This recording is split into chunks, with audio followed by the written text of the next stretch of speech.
আচ্ছা, আমাদের শুধুমাত্র একটা জিনিসই বাকি ছিল, সেটা হলো আহ, আমাদের টেস্টগুলা। আমি যদি লাস্ট দিনের পড়া তোমাদেরকে দেখাই, লাস্ট দিনে আমরা ফিজিক্যাল প্রপার্টিজ অফ সিমেন্ট পড়েছিলাম। আহ, এখানে এটা ছিল তোমাদের লেকচার নাম্বার 10। তো আমাদের আজকে কুইজটা হয়েছিল গত সপ্তাহে। তো কুইজ যেহেতু গত সপ্তাহে হয়েছিল, ওই লেকচারটা হওয়া উচিত ছিল লেকচার 10, ওইটা হওয়া উচিত ছিল ক্লাস নাম্বার 11। আর আজকেরটা হওয়া উচিত ছিল হচ্ছে ক্লাস নাম্বার 12। তো আমি অন্য সেকশনের সাথে মিল রাখার জন্য আজকেরটা 11ই রাখছি। তো তোমাদের পরবর্তী লেকচারটা 12 হবে না, মানে 13-এ চলে যাবে। তো তোমরা একটু স্লাইডটা মিলাই নিও জিনিসটা, অর্থাৎ তোমাদের কুইজটা একটা লেকচারে চলে যাবে আর কি। আজকে যাওয়া উচিত ছিল, আজকে লেকচারটা 12 হওয়া উচিত ছিল, কিন্তু 12 হলে অন্য সেকশনের সাথে মিলতেছে না। এই জন্য আজকে আমি 11টা 11ই রাখছি। এ আর সি আর বি তে ওদের সিলেবাস শেষ হয়ে গেছে, মানে সিমেন্ট চ্যাপ্টারটা শেষ হয়ে গেছে। সিমেন্ট চ্যাপ্টারের যে সিলেবাস ওটা শেষ হয়ে গেছে। তো তোমাদের 12 নাম্বার যে লেকচারটা, অর্থাৎ কালকের লেকচারটা 13 হয়ে যাবে, কুইজে চলে যাবে 12 এর। আর কুইজে তোমরা যারা যারা প্রেজেন্ট ছিল ওই দিনের অ্যাটেন্ডেন্স পেয়ে যাবা। তো আজকের 11 নাম্বার লেকচারে দেখো আমরা শেষ করব। আজকে আমরা শুধুমাত্র টেস্ট নিয়ে কথা বলবো। তো সিমেন্টের যে টেস্ট তোমরা করছো, ল্যাবে কিছু কিছু টুকটাক তোমরা করছো। তো আমাদের এই সিমেন্টের টেস্ট হচ্ছে দুই রকম। একটা হচ্ছে ফিল্ড টেস্ট, একটা হচ্ছে ল্যাবরেটরি টেস্ট। তো ফিল্ড টেস্ট সম্পর্কে আমাদের কোনো আইডিয়া নাই। তোমাদের C202 কোর্সেও পড়ানো হয় নাই, কারণ ওইটা ল্যাবরেটরি বেসড। তো দেখো কিছু ফিল্ড টেস্ট আছে সিমেন্টের। ফিল্ড টেস্ট গুলো একটু যদি দেখি। আচ্ছা, প্রথমেই বলে রাখছে যে ফিল্ড টেস্ট হচ্ছে একটা প্রিলিমিনারি ইনভেস্টিগেশন, অর্থাৎ তুমি একটা প্রিলিমিনারি লেভেলে তোমার সিমেন্ট সম্পর্কে একটা আইডিয়া পাবা। কিন্তু দেখো, it doesn't replace the importance of laboratory test. একটা ল্যাবরেটরি টেস্ট থেকে তুমি যেরকম ডিটেইল ইনফরমেশন জানতে পারবা, সেটা প্রিলিমিনারি টেস্ট থেকে জানতে পারবা না, প্রিলিমিনারি এই ইনভেস্টিগেশন থেকে। অর্থাৎ সিমেন্ট সম্পর্কে ইনিশিয়ালি তুমি একটা আইডিয়া করতে পারবা, বাট সিমেন্টের সম্পর্কে ডিটেইল ধারণা যদি তুমি পেতে চাও, তাহলে অবশ্যই পার্টিকুলার ল্যাবরেটরি টেস্টগুলো করতে হবে। তো এখন এই প্রিলিমিনারি যে ফিল্ড টেস্টগুলো আছে সেগুলো কি কি?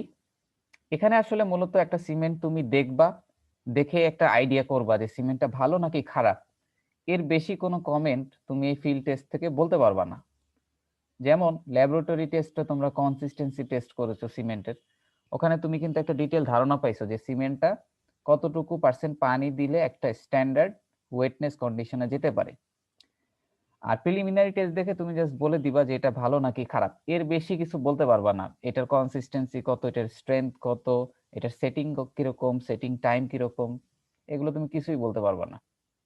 তার মানে প্রিলিমিনারি লেভেলের আইডিয়া ছাড়া তুমি আর কিছুই পাবা না আসলে। তো এখন ফিল্ড টেস্ট গুলো একটু দেখো।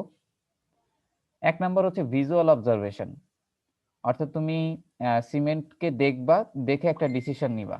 যেমন একটু যদি খেয়াল করো, after opening the bags there should be no visible lumps and the color should be greenish gray.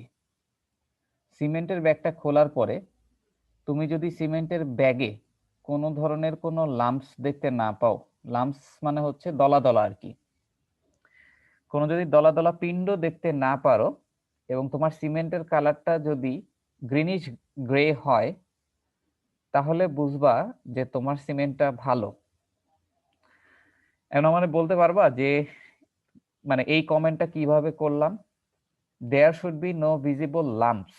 এই লাম্পস না থাকলে তুমি কিভাবে বুঝবা তোমার সিমেন্ট ভালো? আর এই কালারটা গ্রিনিশ গ্রে, এটা হলে তুমি কিভাবে বুঝবা তোমার সিমেন্টটা ভালো? স্যার এখানে যেহেতু সিমেন্ট গুলো স্যার পাউডারের মতন হুম হচ্ছে মিহি হইতে হয়, ফাইননেস হুম বেশি থাকতে হয়, তো এই জন্য কোনো লাম্পস থাকা যাবে না, যেহেতু আমরা গ্রাইন্ডারের ভিতর দিয়ে অলরেডি হুম গুঁড়া গুঁড়া করে নিয়ে আসছি। হুম আর হচ্ছে আয়রন অক্সাইড যেটা ইউজ করছি হুম। সেটার জন্য স্যার গ্রিনিশ গ্রে হওয়ার কথা। তো আচ্ছা যদি ঠিক মতন ইউজ না করা হয়ে থাকে তাহলে হুম। এই কালারটা আসবে না আর কি। আচ্ছা, তোমারটা মানে 40% কারেক্ট গেছে, 60% মানে মেইন জিনিসটাই বাদ চলে স্যার গেছে, সেটা ক্লিনকার হলো। তো ভালো নাকি? ভালো বলো না বলো। স্যার, ক্লিনকারটা তো স্যার মানে কাজে আসে না, এটা ক্লিনকারের জন্যই তো সমস্যা স্যার। তো না, এটা তোমাদের আচ্ছা আমি একটু বলি। এর আগে যে অ্যান্সার করলা, তোমারটার পার্সপেক্টিভে বলি। ধরো তোমার সিমেন্টটা পারফেক্টলি ফাইননেস আছে, মানে মিহি অবস্থায় আছে, তোমার সিমেন্টে প্রপার অ্যামাউন্টে যতটুকু আয়রন অক্সাইড থাকা উচিত ততটুকুই আছে, তারপরও এই লাম্পস আর এই গ্রিনিশ গ্রে কালার দেখা যেতে পারে। তাইলে কিভাবে বুঝবা সিমেন্টটা খারাপ? মানে ব্যাপারটা বুঝছো কিনা, যে সবকিছু প্রপার অ্যামাউন্টেই আছে, ফাইননেসও ঠিক আছে, কম্পোজিশন গুলো ঠিক আছে, তারপরে এই যে অবস্থা যদি তুমি খুলে পেতে পারো, ঠিক আছে, এটা জাস্ট অ্যামাউন্ট কম দিছো দেখে না, এটা তোমার সবকিছু ঠিকঠাক থাকার পরও হতে পারে। আমি বলেই দিই, দেখো তোমার সিমেন্টটা পুরাটাই একদম আইডিয়াল কন্ডিশনে বানানো, মানে সবকিছু ঠিকঠাক মতো আছে, তারপরও তুমি যদি ব্যাগ খুলে এই এই অবস্থাটা দেখো, এই অবস্থাটা দেখার কারণ হচ্ছে তোমার সিমেন্টের মধ্যে কোনোভাবে সামহাউ সিমেন্ট প্যাকেটের ভিতরে বাতাস ঢুকছে, বা কোনোভাবে কোনো ময়েশ্চারের প্রেজেন্সে তোমার এখানে কিছু পরিমাণ প্রিহাইড্রেশন হয়েছে অথবা কার্বনেশন হয়েছে। এই প্রিহাইড্রেশন এবং কার্বনেশন হওয়ার কারণে তোমার সিমেন্টে কিছুটা পরিমাণ রিয়াকশন করে তারা এরকম দলা পাকায় গেছে আগেই। আর এই কালারটা যদি গ্রিনিশ গ্রে না হয়, যদি একটু ডার্ক হয় এটার থেকে, এটার অর্থ বোঝাচ্ছে যে এখানে প্রিহাইড্রেশন হয়ে গেছে। এই জিনিসটা ইন্ডিকেট করে হচ্ছে এইটা আর কি। যদি লাম্পস থাকে তাহলে বুঝবা যে ময়েশ্চারের প্রেজেন্সে কিছু অ্যামাউন্টে প্রিহাইড্রেশন হয়ে গেছে, আর প্রিহাইড্রেশন হয়ে যাওয়াটা কিন্তু আমাদের জন্য খুবই খারাপ যদি প্যাকেট অবস্থাতেই প্রিহাইড্রেশন হয়ে যায়। এটা জাস্ট একটা তুমি ইনিশিয়াল লেভেল একটা আইডিয়া পেলা, ভিজুয়ালি দেখে এই দুইটা জিনিসকে দেখে তুমি একটা কমেন্ট করতে পারো যে তোমার সিমেন্টে কোনো ধরনের প্রিহাইড্রেশন হয় নাই, তোমার তোমার সিমেন্টটা ভালো। জাস্ট এর বেশি তুমি আর কোনো কথা বলতে পারবা না। যেমন ডিটেইল তুমি বললা যে আয়রন অক্সাইড নাই, এরকম কোনো কমেন্ট করা যাবে না। আয়রন অক্সাইড প্রপার অ্যামাউন্টে আছে কি নাই সেটার জন্য তোমাকে ল্যাবরেটরিতে কেমিক্যাল কম্পোজিশন টেস্ট করতে হবে, ওইগুলা বের করতে হবে, ঠিক আছে? তো জাস্ট তুমি এরকম একটা কমেন্ট করে দিতে পারো। এই জন্য দেখবা যে সিমেন্টের ব্যাগ সবসময় মানে সিমেন্টকে এনে সাথে সাথে ইউজ করে ফেলাটাই উত্তম। সিমেন্টকে যদি তুমি সিমেন্টের মুখ যত ভালো করে আটকাও না কেন, তুমি যে পরিমাণ রশি দিয়ে আটকাও না কেন, এখানে আসলে কোনোভাবে এয়ার ঢুকে গেলে অথবা মানে সামান্য পরিমাণ যদি ময়েশ্চারের প্রেজেন্স পায়, সে অলরেডি তোমার মানে রিয়াকশন শুরু করে দেয়, এবং সিমেন্ট আর ইফেক্টিভলি তুমি পরবর্তীতে ব্যবহার করতে পারবা না যদি এই ঘটনাটা ঘটে যায়। কারণ কিছু পরিমাণ সিমেন্ট যদি হাইড্রেশন কমপ্লিট করে, তাহলে তুমি যখন তোমার কনক্রিট বানানোর সময় ওয়াটার ইউজ করবা, ওই সিমেন্টটুকু পুরা ইনঅ্যাক্টিভ হয়ে যাবে, ঠিক আছে? এই জন্য প্রেফারেবল হচ্ছে সিমেন্টকে দেখবা কখনোই এনে অনেকদিন রেখে দেয় না, অথবা সিমেন্ট প্যাকেট এনে সাথে সাথে ইউজ করে ফেলে। আর তুমি যদি এটাকে আটকে রাখো, ভালো মতো আটকে রাখতে হবে, এটাকে তুমি কোনোভাবেই এয়ার এটার মধ্যে ঢুকতে দেওয়া যাবে না। এটা হচ্ছে ভিজুয়াল অবজারভেশন। এরপর হচ্ছে ফিল্ড টেস্ট। ফিল্ড টেস্টটা হচ্ছে তুমি জাস্ট মানে সিমেন্টটা হাতে নিয়ে অনুভব করবা। যেমন এখানে একটু দেখো, in this test the hand is plunged into a bag of cement. অর্থাৎ এক ব্যাগ সিমেন্টের ভিতরে তুমি তোমার হাতটাকে ইনসার্ট করবা। এখন হাতটাকে ইনসার্ট করার পরে তুমি ঠান্ডা অনুভব করবা, ঠিক আছে? It should feel cool not warm. যদি ঠান্ডা অনুভব করো তাহলে বুঝবা তোমার সিমেন্টটা ভালো, যদি গরম অনুভব করো তাহলে বুঝবা তোমার সিমেন্টটা খারাপ। এখন এই যে গরম অনুভব করলে তোমার সিমেন্টটা খারাপ হবে, এটা তুমি কিভাবে বুঝলা? স্যার কোনো কারণে হয়তো পানির উপস্থিতি গেছে, যে কারণে হচ্ছে এক্সোথার্মাল রিয়াকশন হয়ে অরম হয়ে আছে। এক্স্যাক্টলি ওই ঘটনাটাই, এবং এটা কিন্তু প্রথম দিকের ঘটনা। মানে তুমি কোনোভাবে পানি আসলে সেখানে কিন্তু সাথে সাথে হিট জেনারেশন হয়, তো এখানে কিছু পরিমাণ হিট আসবে, তার মানে হচ্ছে তোমার এই ইন্ডিকেশনটা কিন্তু খারাপ, যে অলরেডি তোমার এখানে হাইড্রেশন কিছুটা শুরু হয়েছে, সেইটার থেকে ওয়ার্মটা আসতেছে। আর যদি ঠান্ডা অনুভব করো তাহলে বুঝবা যে এই ধরনের কোনো ঘটনা ঘটে নাই। আচ্ছা, এটা গেল একটা ফিল্ড টেস্ট। আর একটা ফিল্ড টেস্ট হচ্ছে the cement is then rubbed between thumb and four finger. আচ্ছা, এখানে কমা হবে। তুমি তোমার থাম আর four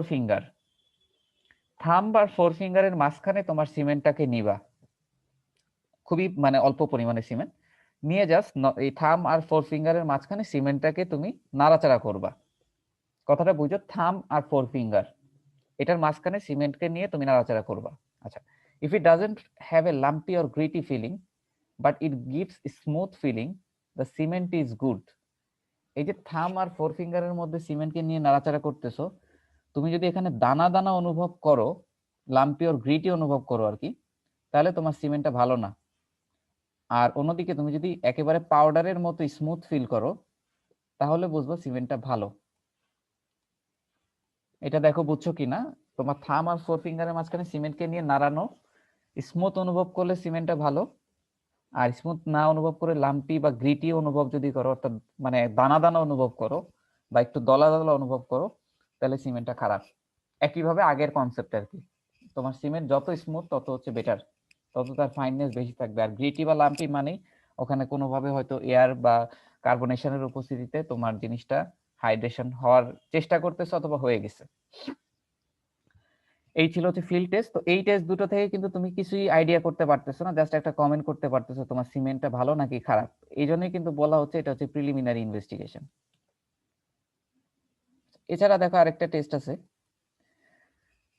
throw handful of cement on water. এক মুঠা সিমেন্ট নিবা, নিয়ে সিমেন্টটাকে একটা ওয়াটারের মধ্যে ফেলাই দিবা। লাইক তুমি একটা বালতি নিলা, ওই বালতির মধ্যে তুমি ফেলাই দিলা। আচ্ছা, তোমার সিমেন্টটা ইনিশিয়ালি কিছুক্ষণ ফ্লোট করবে, ভেসে থাকবে, তারপরে ডুবে যাবে। আর যদি এই ঘটনাটা ঘটে, ইনিশিয়ালি তোমার ভেসে থেকে পরে ডুবে যায়, তাহলে তোমার সিমেন্টটা ভালো। আর যদি তোমার সিমেন্টটা ফালানোর সাথে সাথেই ডুবে যায়, তাহলে বুঝতে হবে তোমার সিমেন্টটা খারাপ। এই কমেন্টটাও করতেছি ওই সেন্সে যে তোমার একেবারে যদি সিমেন্ট ভেসে থাকে প্রথম দিকে, তার মানে বুঝতে হবে তোমার সিমেন্টটা কোনো ধরনের পানির উপস্থিতি পায় নাই বা কোনো ধরনের রিয়াকশন সেখানে শুরু হয় না, সে হালকা অবস্থায় আছে। কিন্তু সে যদি সাথে সাথে ডুবে যেত, তাহলে বুঝতে হবে যে তোমার অলরেডি রিয়াকশন কিছুটা হয়ে গেছে, তোমার সিমেন্ট পার্টিকেল ভারী হয়ে গেছে, যার কারণে পানিতে ডুবে গেছে। আচ্ছা, কেউ কিছু বলবা? কারো মাইক অন থাকলে একটু মিউট করো, একজনের মাইক মনে হয় অন আছে, কিছুটা আওয়াজ শোনা যাচ্ছে।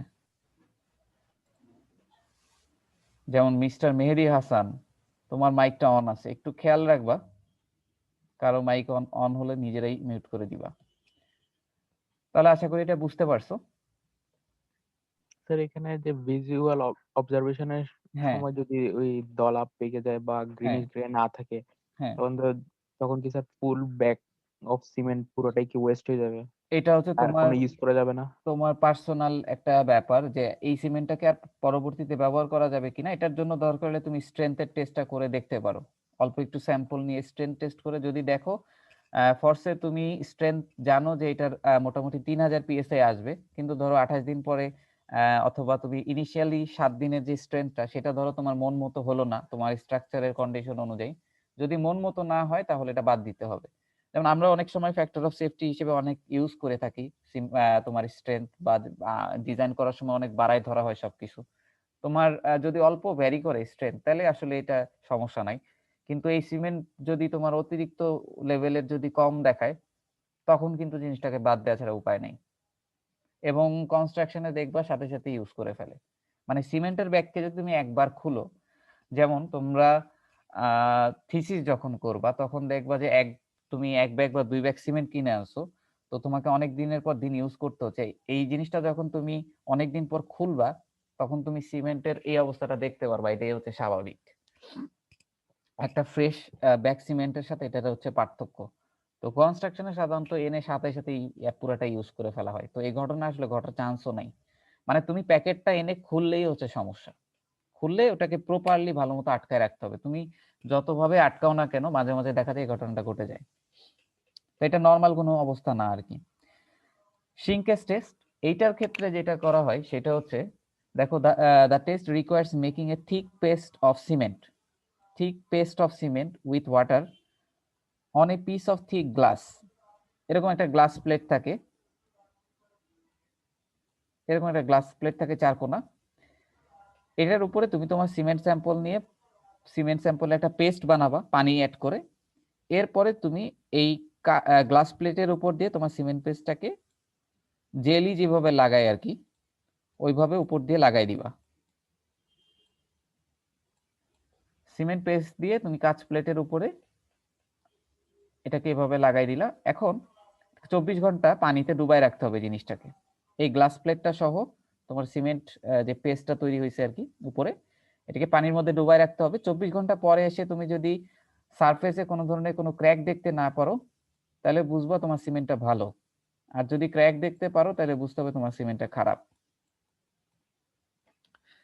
এটা হচ্ছে শ্রিঙ্কেজ টেস্ট। আগের তিনটা তুমি একদম ইনিশিয়ালি ধারণা পেয়ে যাবা, কিন্তু এটা তোমার 24 ঘন্টা ওয়েট করতে হবে। শ্রিঙ্কেজ টেস্ট হচ্ছে এটা।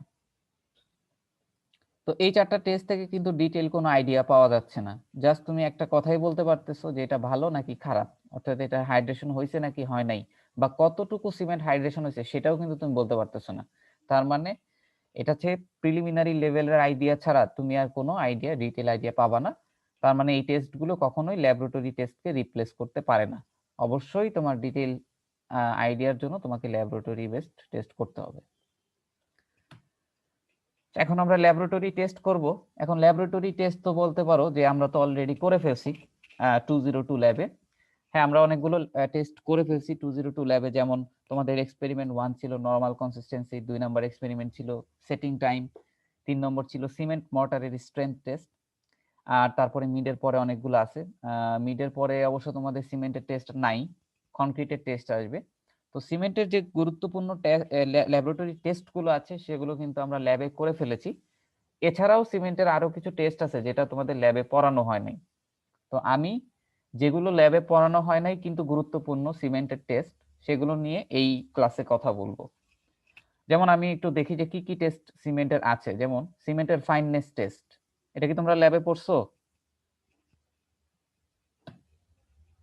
সিমেন্টের ফাইননেস টেস্ট ল্যাবে পড়ছো কিনা? স্যার ল্যাবে এটা পড়ো নাই, তার মানে এটা আমি আজকে পড়াবো তোমাদেরকে।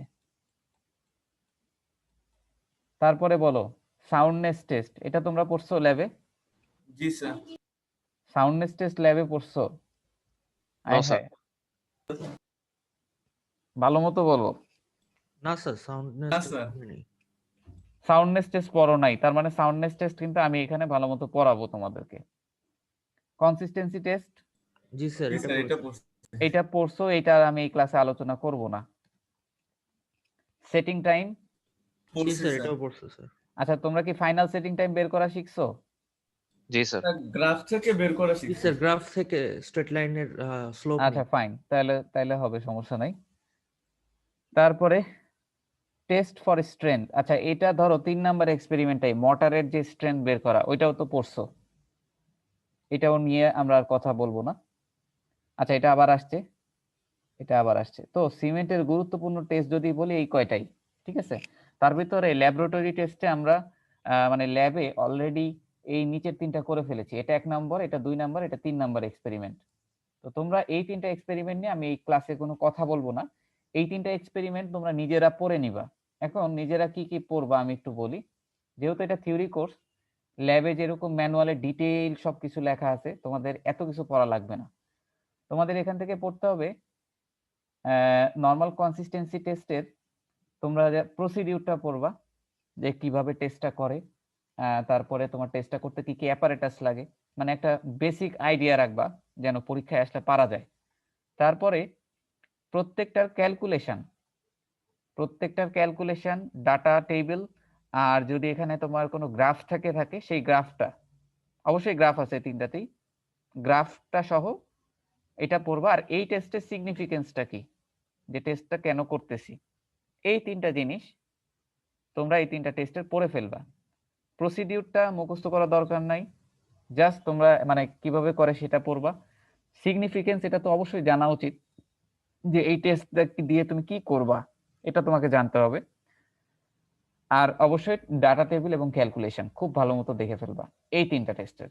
এই তিনটা টেস্ট কিন্তু আমি পড়াবো না তোমাদেরকে ক্লাসে, আমার স্লাইডে কিছু জিনিস দেয়া থাকবে, তোমরা আমার স্লাইড ফলো করতে পারো। যদি স্লাইড ফলো না করে তোমরা যদি ল্যাব ম্যানুয়ালে কমফোর্টেবল ফিল করো যে ওখানে একবার পড়ে আসছো এটা দরকার নাই, তাহলে ল্যাব ম্যানুয়াল থেকে পড়ে নিবা, কোনো অসুবিধা নাই। এই তিনটা জিনিস যেন তোমাদের মাথায় থাকে, এই তিনটা জিনিস কিন্তু আমি এই ক্লাসে পড়াবো না, কিন্তু আমি তাও এখানে দিচ্ছি কেন, কারণ অবশ্যই তোমাদের এই টেস্টগুলো সম্পর্কে ধারণা থাকা উচিত। তোমরা সিমেন্ট চ্যাপ্টারটা পড়লা, সিমেন্টে কি কি টেস্ট আছে সেটাই যদি না জানো তাহলে এই চ্যাপ্টারের অপূর্ণতা রয়ে যাবে। এই তিনটা জিনিস নিজ দায়িত্বে পড়ে নিবা। আর এই ফাইননেস আর সাউন্ডনেস নিয়ে আমি কথা বলবো, কারণ এটা তোমাদের ল্যাবে পড়ানো হয়নি। তো খুবই ইজি টেস্ট দেখো, ফাইননেস টেস্ট। ফাইননেস টেস্ট আমরা মানে মেইনলি সিমেন্টের সাইজটা বের করবো এই জায়গায়। আচ্ছা, ফার্স্ট এটা খুবই ইজি একটা টেস্ট। তোমরা সিভ অ্যানালাইসিস করছো না? এক্সপেরিমেন্ট নাম্বার 4-এ করছো, ডেফিনেটলি করছো। ওইখানে অনেকগুলো সিভ নিয়ে যেভাবে তোমরা সার্টেন অ্যামাউন্টে অ্যাগ্রিগেট নিয়ে টেস্ট করেছিলা, এখানে টেস্টটা ওটাই, কিন্তু এখানে আমরা সিমেন্ট নিব। আর এখানে আমরা অনেকগুলো সিভ নিব না, একটা সাইজের সিভ নিব, সেটা হচ্ছে 90 মাইক্রন সিভ। 90 মাইক্রন অথবা 90 মাইক্রোমিটারের সিভ, খুবই ছোট একটা সিভ। 100 গ্রাম সিমেন্ট নিয়ে আমরা টেস্টটা করা শুরু করব। যেমন আমি তোমাদের আগেই দেখাই দিই, এই হচ্ছে আমাদের 90 মাইক্রোমিটার সিভ অথবা 90 মাইক্রন সিভ, খুবই ছোট। সিমেন্টের পার্টিকেল তো এমনি ছোট, তুমি সিমেন্টের পার্টিকেল সাইজ বের করবা আর কি। 100 গ্রাম সিমেন্টটা নিয়ে এটার উপরে রাখবা, সিভের উপরে রেখে তুমি সিভিং করবা। আচ্ছা, এখানে সিভিং করার সময় তোমাদের ল্যাবে কিভাবে তোমরা সিভিং করছিলা ভিডিওতে, মেকানিক্যালি নাকি manually? Sir mechanically sir. Mechanically করছো। এই জায়গায় কিন্তু মেকানিক্যালি করার কোনো দরকার নেই, কারণ একটা মাত্র সিভ, তুমি হাতে নাড়াচাড়া করলেই সিমেন্ট তো এমনি পাতলা, সে এমনি তোমার উড়ে যাবে, মানে এমনি হচ্ছে পাস করে চলে যাবে আর কি। তো দেখো second point, agitate the sieve by swirling and linear movements until no more fine materials passes through it. অর্থাৎ খুব ভালো মতো এটাকে শেক করতে হবে 100 গ্রাম সিমেন্ট নিয়ে। আচ্ছা, তোমার কাজ হচ্ছে কত দূর তোমার এটার উপরে রিটেইন করলো সেই মাসটা বের করা, অর্থাৎ R1 বের করা। ধরো তোমার 4 গ্রাম সিমেন্ট, প্রথমে তুমি 100 গ্রাম সিমেন্ট নিলা, নিয়ে এটাকে সিভিং করলা, 4 গ্রাম সিমেন্ট উপরে রিটেইন করলো, এই ওয়েটটা নেয়া কতটুকু রিটেইন করলো, এই 4 গ্রাম। তাহলে এখন R1 বের করতেছি আমরা। R1 সমান হচ্ছে 4/100, 100 মানে হচ্ছে টোটাল স্যাম্পল, এটাকে পার্সেন্টে নিলাম। তাহলে এই R1 এর ভ্যালু দিয়ে কি বুঝতেছো, যে 4% সিমেন্ট রিটেইন করছে। তোমার টেস্ট কিন্তু শেষ। কেমনে বুঝবা? আচ্ছা, এখানে পরে কিছু কথা লেখা আছে, একটু দেখো। এরপরে ধরো তুমি R1 বের করে ফেললা, এরপর তোমার সিভ, প্রথম সিভ হয়ে গেছে, তুমি এখন ম্যাটেরিয়াল গুলোকে ফালাই দিবা, পরিষ্কার করে ফেলবা। এবার আবার এই টেস্টটা রিপিট করতে হবে। Repeat the whole procedure using a fresh 100 gram cement. আবার তুমি 100 গ্রাম সিমেন্ট নিয়ে R2 বের করবা, একইভাবে তুমি টেস্টটা করবা, আবার R2 বের করবা। ধরো এবার R2 পেলা, আগের বার পেয়েছিলাম R1 মনে করো 4 গ্রাম, এখন ধরো পেলাম 5.5 গ্রাম। রেজাল্টে ভ্যারিয়েশন আসবে, কারণ কি বলতে পারবা? কারণ হচ্ছে সিমেন্ট খুবই পাউডার টাইপের, মানে সে তোমার ওয়েটে ভ্যারিয়েশন করে। এই ওয়েটের ভ্যারিয়েশনের কারণেই টেস্টটা কিন্তু 2 বার বা 3 বারও করা লাগতে পারে।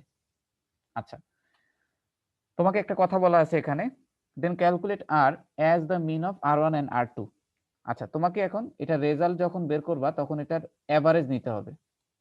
R সমান R1 plus R2 by 2। Average result নেওয়ার কারণটা হচ্ছে এই সিমেন্ট পার্টিকেলের অতিরিক্ত ফাইন, এই জন্য।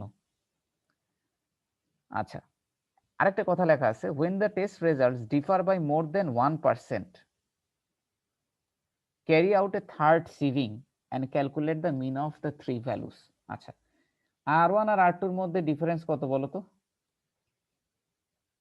R1 পাইছো 4 গ্রাম আর R2 পাইছো হচ্ছে 4.5 গ্রাম, 1.5 গ্রাম। তাহলে যেটা কি তোমার 1-এর থেকে বড় না? এই দেখো, 1-এর থেকে বড়। যদি এই পার্থক্যটা 1-এর থেকে বড় হয়, তাহলে তোমাকে এই একই জিনিস আরেকবার টেস্ট করতে হবে। অর্থাৎ তোমার এখানে যে অ্যান্সারটা বলছিলাম এটা কিন্তু ভুল, এটা তুমি কেটে দাও, এটা ভুল। যদি এই দুটোর পার্থক্য 1.5 আসে, তাহলে অ্যান্সার R3 আবার বের করবা। ধরো R3 পেলাম 5 গ্রাম, আবারও ভ্যারিয়েশন আসতে পারে, কারণ তোমার এক্স্যাক্টলি মিলবে না, সিমেন্ট যেহেতু অতিরিক্ত ফাইন। এই পার্থক্যটা বেশি হলে R3 আবার বের করবা, অর্থাৎ টেস্টটা আরেকবার করবা 100 গ্রাম স্যাম্পল নিয়ে। ফাইনাল অ্যান্সারটা হবে R সমান R1 R2 R3 বাই হচ্ছে 3। এটা হচ্ছে তোমার ফাইনাল অ্যান্সার। দেখো বুঝো কিনা, এটা হচ্ছে তোমার ফাইনাল অ্যান্সার। আর যদি এখানে পার্থক্য 1.5 এর কম আসতো তাহলে ফাইনাল অ্যান্সার হতো এই দুইটার এভারেজ। আচ্ছা এখন আমাকে বলো তো, আর এর ভ্যালু যত বেশি হবে ফাইননেস তত বেশি হবে নাকি কম হবে?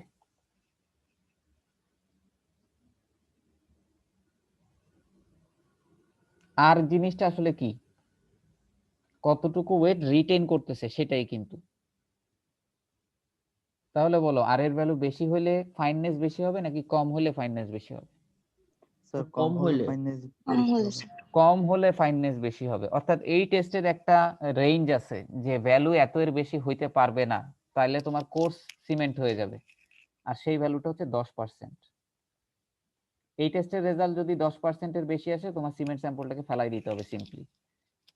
কারণ অতিরিক্ত কোর্স হলে কিন্তু কোনো ওয়ার্ক করবে না, কোনো ধরনের তোমার ওটা আইডিয়াল কন্ডিশনে যাবে না। আর তোমাদের সিমেন্ট কখনোই 10%-এর উপরে আসবে না ফাইননেস, কারণ সিমেন্ট ওই অর্ডিনারি পোর্টল্যান্ড সিমেন্ট সবসময় মোটামুটি 5-এর মধ্যেই থাকে। তার মানে টেস্ট রেজাল্ট 10-এর উপরে আসলে ওই সিমেন্ট স্যাম্পল বাদ, অতিরিক্ত কোর্সের কারণে।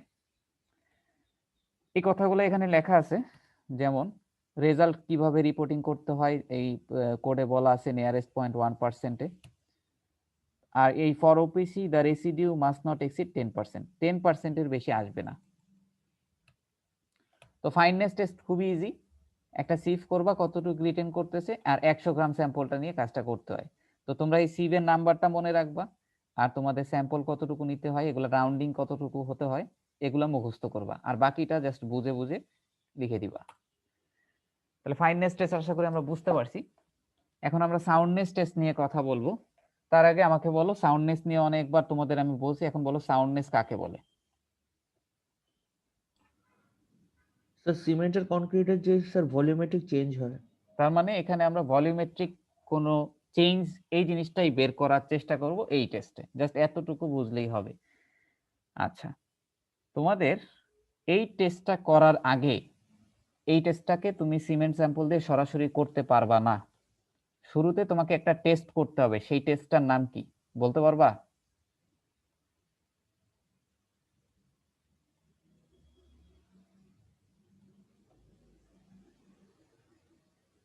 এই টেস্টটা করার আগে একটা টেস্ট তোমাদের করতে হবে শুরুতে, এবং এটা আমি জিজ্ঞেস করলাম তোমাদের এই জন্যই কারণ এটা তোমরা পড়ছো।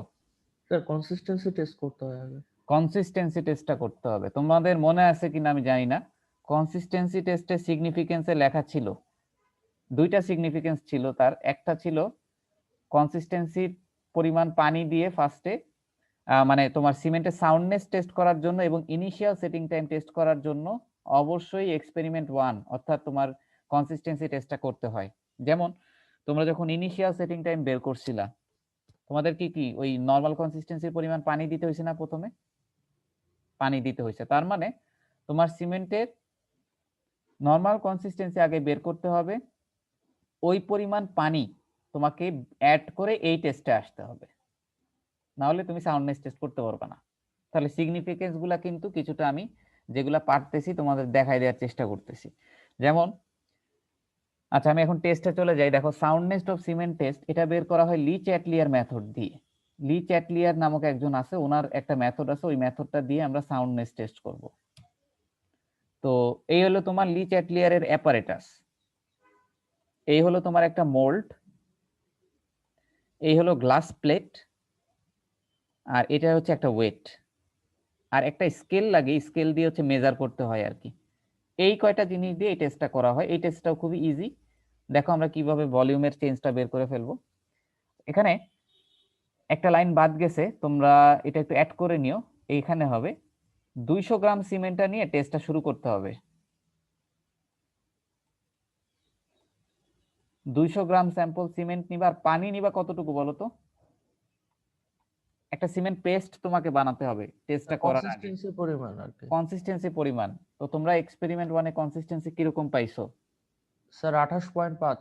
আচ্ছা কোনো একটা গ্রুপ ধরো 28.5 পাইছে, মানে 22 থেকে 30-এর মধ্যে পাবে, সাধারণত এরকমই ভ্যালু আসে 30-এর কাছাকাছি। তো এই ধরো 28.5 পরিমাণ পানি এটার মধ্যে মিশিয়ে এটাকে স্ট্যান্ডার্ড ওয়েটনেস কন্ডিশনে নিয়ে যাবে। এরপরে এই সিমেন্ট পেস্টটাকে এই মোল্ডের ভিতরে ভরবে, ঠিক আছে? এই মোল্ডের ভিতরে ভরবে। এই লাইনটা লেখা নাই, এই লাইনটা একটু তোমরা অ্যাড করে নিও। 200 গ্রাম সিমেন্ট নিতে হবে, কনসিস্টেন্সি পরিমাণ পানি অ্যাড করতে হবে, করে একটা সিমেন্ট পেস্ট বানাতে হবে, এটাকে এরপরে এই মোল্ডে ভরতে হবে সিমেন্ট পেস্টটাকে। আচ্ছা, এরপরে cover the mold with another piece of glass sheet. Place a small weight on this covering glass sheet and immediately submerge the whole assembly in water at a temperature of 27 plus minus 2 and keep it for 24 hours. অর্থাৎ cement পেস্টটাকে এটার মধ্যে ভরবা, ভরার পরে এই glass প্লেটটা দিয়ে ঢাকা দিবা। এটাকে সিম্পলি গ্লাস প্লেটটাকে এটার উপরে রাখবা, তাহলে এটা ঢেকে গেল। আর এই গ্লাস প্লেটের উপরে থাকবে এই ওয়েটটা। এই টোটাল জিনিসটাকে নিয়ে তুমি একটা ওয়াটার বাথ আছে সেখানে রেখে দিতে হবে। এখানে টেম্পারেচার মেনটেন করার জন্য ওয়াটার বাথ ইউজ করা হয়। এই ওয়াটার বাথে টেম্পারেচার ইজিলি মেনটেন করা যাবে। এই 27 ডিগ্রি সেন্টিগ্রেড তাপমাত্রায় 24 ঘন্টার জন্য রেখে দিতে হবে এই অ্যাসেম্বলিটাকে পুরোটা। রেখে দেওয়ার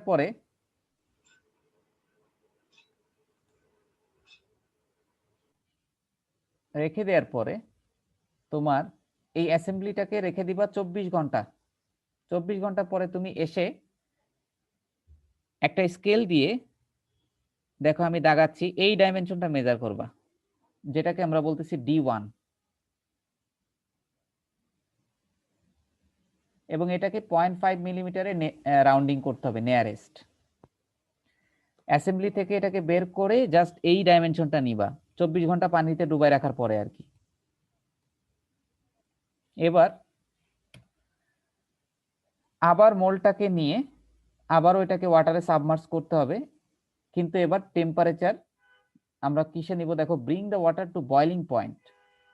এবার আমরা বয়লিং পয়েন্টে নিয়ে যাব ওয়াটারটাকে 25 থেকে 30 মিনিটের মধ্যে, এবং এটাকে 3 ঘন্টা ধরে বয়লিং টেম্পারেচারে রাখবো। এই পুরো জিনিসটাকেই প্রথম মাপটা নেয়ার পরে, D1টা নেয়ার পরে বয়লিং টেম্পারেচারে 3 ঘন্টা রাখলাম। এরপর এটাকে আমরা ঠান্ডা করলাম এবং আবার একটা ডাইমেনশন নিলাম, যেটাকে বললাম এই ডাইমেনশনটা নিলাম আর কি, এটাকে আমরা বললাম D2। অর্থাৎ প্রথমে D1 যখন নিছো তখন টেম্পারেচার ছিল এইটা, পরে এই জিনিসটাকে আবারও বের করে এটাকে বয়লিং টেম্পারেচারে নিয়ে তারপরে ঠান্ডা করে যে রিডিং পাইছে সেটা হচ্ছে D2। তাহলে এই D1 আর D2-র যে পার্থক্য সেটাই হচ্ছে তোমার কতটুকু ভলিউম চেঞ্জ আসলো সেইটা। D1 and D2 represents the soundness of cement। এই দুইটার পার্থক্য। তো এই দুইটার পার্থক্য বেশি হলে ভালো হবে নাকি কম হলে ভালো হবে বলো তো? কম হলে ভালো হবে। কম হলে ভালো হবে। তাহলে তোমাদের একটা লিমিট দেয়া আছে, এটার ক্ষেত্রেও 10, অবশ্যই 10 মিলিমিটারের বেশি যাবে না। তোমার টেস্ট রেজাল্ট যদি 10 মিলিমিটারের বেশি থাকে তোমাকে বুঝে নিতে হবে এই সিমেন্টের সাউন্ড এটা আনসাউন্ড হয়ে যাবে। অর্থাৎ তুমি টেস্ট করে আগেই তুমি ডিসিশন নিবা যে সিমেন্টের কি অবস্থা। যদি 10 মিলিমিটার অতিরিক্ত আসে তাহলে এটা বুঝবা যে হার্ডেনিং এর সময় এটাতে ভলিউমেট্রিক ফিউজ চেঞ্জ আসবে, সো এই সিমেন্ট আর ব্যবহার করা যাবে না। যদি 10-এর নিচে থাকে তাহলে বুঝতে হবে তোমার সিমেন্টটা মোটামুটি সাউন্ড থাকবে। এই ভ্যালুটা যত কম তত আমাদের জন্য বেটার। তো এই সাউন্ডনেস এবং ফাইননেস এটা তোমাদের ল্যাবে করানো হয় না, কিন্তু ইম্পর্টেন্ট, আবার খুবই ইজি। দেখো মানে টেস্ট গুলা কিন্তু মানে জাস্ট দুইটা জিনিস বিয়োগ করতেছো বা সিভ করলে অ্যান্সার চলে আসতেছে।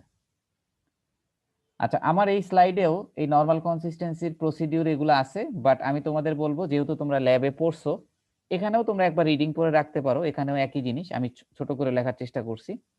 তোমরা তোমাদের ল্যাব ম্যানুয়াল থেকে সিগনিফিকেন্স, প্রসিডিউর, ক্যালকুলেশন, গ্রাফ এই জিনিসগুলো একটু ডিটেল পড়ে নিও।